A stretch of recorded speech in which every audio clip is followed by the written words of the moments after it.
যদি তোমাকে বলি যে তুমি যা ভাবছো বা যেটিকে কল্পনা করছো সেটিকে আমি তোমার সামনে থাকা দেওয়ালে দেখাতে পারবো, ঠিক যেভাবে সিনেমা হলে মুভি চলে, তাহলে ব্যাপারটা কেমন হবে?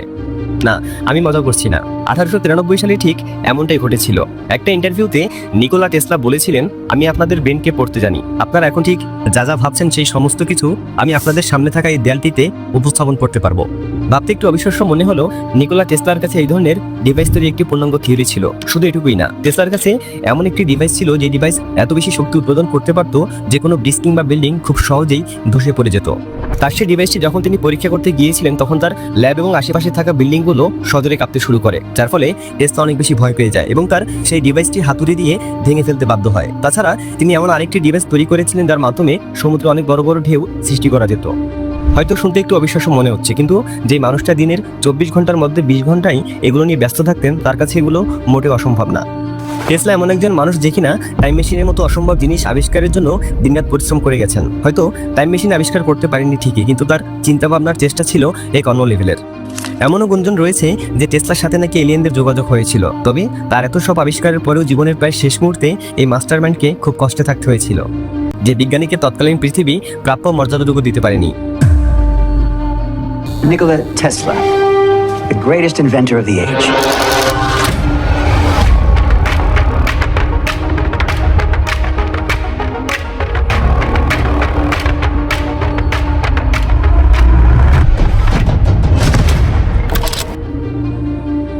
জন্মটা তার 1856 সালের 10 জুলাই অস্ট্রিয়া হাঙ্গরি সাম্রাজ্যের স্মিলজান গ্রামে। বর্তমানে সে জায়গাটির নাম ক্রোয়েশিয়া।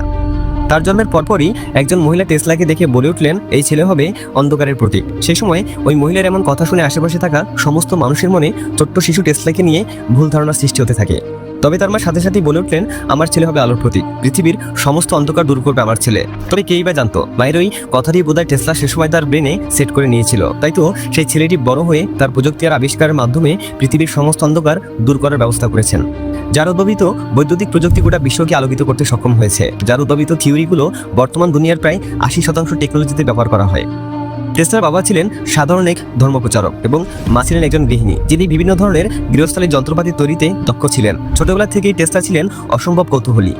শৈশব থেকেই বিদ্যুৎ ও প্রকৌশল বিষয়ের উপর তার গভীর আগ্রহ ছিল। তিনি গ্লাস ইউনিভার্সিটি অফ টেকনোলজিতে প্রকৌশল বিদ্যার পড়াশোনা করেন, কিন্তু আর্থিক সমস্যার কারণে তিনি তার পড়াশোনা শেষ করতে পারেননি। উল্টো জড়িয়ে পড়লেন জুয়া ও গাম্বলিং এর সাথে। ফলে আর্থিকভাবে তিনি আরও অচল হতে শুরু করেন। অবশেষে বহু চেষ্টার পর তিনি জুয়ারের অন্ধকার জগৎ থেকে বেরিয়ে আসতে সক্ষম হন এবং চাকরি নেন একটি টেলিগ্রাফ কোম্পানিতে। সেই কোম্পানিতে কাজ করার সময় তিনি অল্টারনেটিং কারেন্ট আবিষ্কার করেন। পরবর্তীতে তিনি বিভিন্ন জায়গায় কাজ করতে থাকেন এবং নিজের নতুন নতুন আইডিয়া নিয়ে ভাবতে থাকেন। 1884 সালে মাত্র 28 বছর বয়সে টেসলা নিউ ইয়র্কে আসেন এবং টমাস আলভা এডিসনের সঙ্গে কাজ শুরু করেন। কিন্তু সমস্যা হয় যখন তিনি ডিসি অর্থাৎ ডিরেক্ট কারেন্ট এবং এসি অর্থাৎ অল্টারনেটিং কারেন্ট এই দুটি বিদ্যুতের মধ্যে পার্থক্য নিয়ে কাজ করতে থাকেন। ঘটনাটা টমাস আলভা এডিসনের ল্যাবরেটরিতে। টেসলা তার হাতে একা এসি কারেন্টের নকশা নিয়ে এডিসনের সামনে দাঁড়ায়, আর তাকে দেখে এডিসন একটি অবজ্ঞার হাসি দেয় আর বলে, এসি কারেন্ট এটা কখনোই ডিসির জায়গা নিতে পারবে না। জবাবে টেসলা মুচকি এসে তার হাতে থাকা কাগজ ছুড়ে দেন এডিসনের টেবিলে আর বলেন, আমার আবিষ্কার মিথ্যা হতে পারে না এডিসন, আর আমি সেটা প্রমাণ করেই দেখাবো। কিন্তু এরপর হঠাৎ একদিন টেসলার গবেষণাগারে আগুন লেগে যায়। সেই আগুনে পুড়ে ছাই হয়ে যায় টেসলার সমস্ত স্বপ্ন। সহকারীরা এসে টেসলাকে বলল, স্যার সব শেষ, আমাদের সবকিছু পড়ে গেছে। ঠিক এমন পরিস্থিতিতে যদি তুমি থাকতে তাহলে কি করতে? নিশ্চয়ই মাথায় হাত দিয়ে বসে পড়তে, তাই না? কিন্তু টেসলা কি করেছিল জানো? এক গ্লাস পানি খেয়ে শান্ত গলায় উত্তর দিয়েছিল, ব্যাপার না, আমরা আবার শুরু করব, কারণ আমার স্বপ্ন ছাই হয়েছে, প্রতিভা নয়।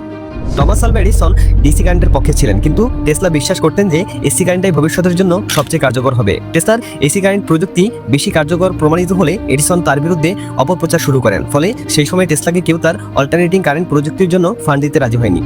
টেসলা পরবর্তীতে জর্জ ওয়েস্টিং হাউস নামক এক ব্যবসায়ীর সঙ্গে মিলে এসি কারেন্টের ব্যবহারিক দিকগুলো প্রতিষ্ঠিত করতে কাজ শুরু করেন। এডিসন আবারও টেসলার ওই প্রযুক্তিকে বিপজ্জনক প্রমাণ করতে বিভিন্ন ষড়যন্ত্র শুরু করেন। কিন্তু 1893 সালে শিকাগো ওয়ার্ল্ড ফেয়ারে এসি কারেন্টের ব্যবহারের মাধ্যমে টেসলা তার সাফল্য নিশ্চিত করেন এবং শেষ পর্যন্ত টেসলার এসি কারেন্টটাই আধুনিক বিদ্যুৎ ব্যবস্থার ভিত্তি হয়ে ওঠে। নিকোলা টেসলা ছিলেন সত্যিকারের এক মাস্টারমাইন্ড। তার কিছু উল্লেখযোগ্য আবিষ্কারের মধ্যে রয়েছে অল্টারনেটিং বিদ্যুৎ ব্যবস্থা, যা আজকের দুনিয়ায় বিদ্যুৎ সরবরাহ ব্যবস্থার ভিত্তি। তার আবিষ্কৃত টেসলা কয়েল রেডিও এবং ওয়ারলেস প্রযুক্তির অন্যতম প্রধান ভিত্তি। তিনি প্রথম রিমোট কন্ট্রোল বোর্ড প্রদর্শন করেন। নিকোলা টেসলাই সর্বপ্রথম রেডিও প্রযুক্তির ধারণা দেন। বিদ্যুৎ সঞ্চালনের জন্য কোনো তারের প্রয়োজন হবে না এমন ধরনের গবেষণা করেন। নিকোলা টেসলাই হলেন রোবোটিক্স ও আধুনিক এআই এর ভিত্তি স্থাপক। মানুষ যা চিন্তা করে তার মস্তিষ্কে সে বিষয়ের এক ছবি ভেসে ওঠে, আর টেসলা এই বিষয়টি নিয়েও গবেষণা করেছেন। তার থিওরি অনুসারে তিনি মানুষের মস্তিষ্কে ভেসে আসা ওই চিত্রগুলোকে তিনি রোশনির মাধ্যমে উপস্থাপন করতে পারতেন, তবে অর্থ আর বিনিয়োগের অভাবে তিনি সেটাও করতে পারেননি। প্রথম বেশ কিছু ইনভেস্টর নিকোলা টেসলার গবেষণার জন্য ইনভেস্ট করতে শুরু করে, কিন্তু সময়ের সাথে সাথে তারা একটু একটু করে পিছু হাঁটতে শুরু করে। টেসলার স্বপ্ন ছিল পুরো পৃথিবীতে বিদ্যুৎকে একদম বিনামূল্যে মানুষের কাছে পৌঁছে দেওয়া। যদি তিনি সত্যি সত্যি এমনটা করে ফেলতেন তাহলে ইনভেস্টররা অর্থনৈতিকভাবে খুব বেশি লাভবান হতো না। ইনভেস্টরদের মূল উদ্দেশ্য ছিল টেসলার আবিষ্কারকে কাজে লাগিয়ে নিজেদের পকেট ভর্তি করা, তাই তারা টেসলার বিনামূল্যে মানুষের ঘরে ঘরে বিদ্যুৎ পৌঁছে দেওয়ার পরিকল্পনা জানতে পেরে টেসলাকে ফান্ড দেওয়া বন্ধ করে দেয়। টেসলা এমন একজন বিজ্ঞানী যিনি প্রায় 300-এর বেশি আবিষ্কার নিয়ে গবেষণা করেছেন, কিন্তু দুঃখের ব্যাপার কি জানো, টেসলা তার ব্যবসায়িক দিক থেকে সফল হতে পারেননি। তিনি তার আবিষ্কারে এতটাই ব্যস্ত থাকতেন যে তার বহু আবিষ্কার বিশ্ববাসীর সামনে উপস্থাপন করতে পারেননি। তিনি শুধু আবিষ্কারের পেছনেই সময় দিয়ে গেছেন, আর কিছু কিছু সুযোগ সন্ধানী বিজ্ঞানী এই ফাঁকে টেসলার আবিষ্কারের সমস্ত ফর্মুলা চুরি করে সেগুলো নিজেদের আবিষ্কার বলে চালিয়ে দিয়েছেন। এইভাবেই নিকোলা টেসলা বেশ কিছু অসাধু মানুষের প্রতারণার ফাঁদে পড়ে পার করেছেন নিজের পুরোটা জীবন। তবে একটা সময় টেসলাকে নোবেল পুরস্কারের জন্য মনোনীত করা হয়। বিদ্যুৎ আবিষ্কারের জন্য তিনি এই পুরস্কার পেতে যাচ্ছিলেন, তবে এখানেও বাদে বিড়ম্বনা, কারণ সেই পুরস্কারটি দ্বৈতভাবে নিকোলা টেসলা এবং টমাস আলভা এডিসনকে দেওয়া হয় বলে ঘোষণা করা হয়। কিন্তু এডিসন টেসলার সাথে যা যা করেছে সমস্ত কিছু মেনে নিতে না পেরে টেসলা নোবেল পুরস্কার নেবে না বলে ঘোষণা দিয়ে বসেন, যার ফলাফলস্বরূপ টমাস আলভা এডিসন এককভাবে বিদ্যুৎ আবিষ্কারের জন্য নোবেল পুরস্কার পান। একবার একজন সাংবাদিক টেসলাকে প্রশ্ন করেছিল, আপনার সবচেয়ে বড় দুঃখ কী? মুস্কি হাসি দিয়ে টেসলা সেদিন উত্তর দিয়েছিল, আমি যা করতে চেয়েছিলাম তার মাত্র 10% করতে পেরেছি, কিন্তু আমি জানি ভবিষ্যতে আমার স্বপ্ন অন্য কেউ পূরণ করবে। অবশেষে সব জল্পনা কল্পনার অবসান ঘটিয়ে 1943 সালের 7 জানুয়ারি 86 বছর বয়সে নিউ ইয়র্কের একটি হোটেল কক্ষে মারা যান অবিস্মরণীয় এই প্রতিভান বিজ্ঞানী।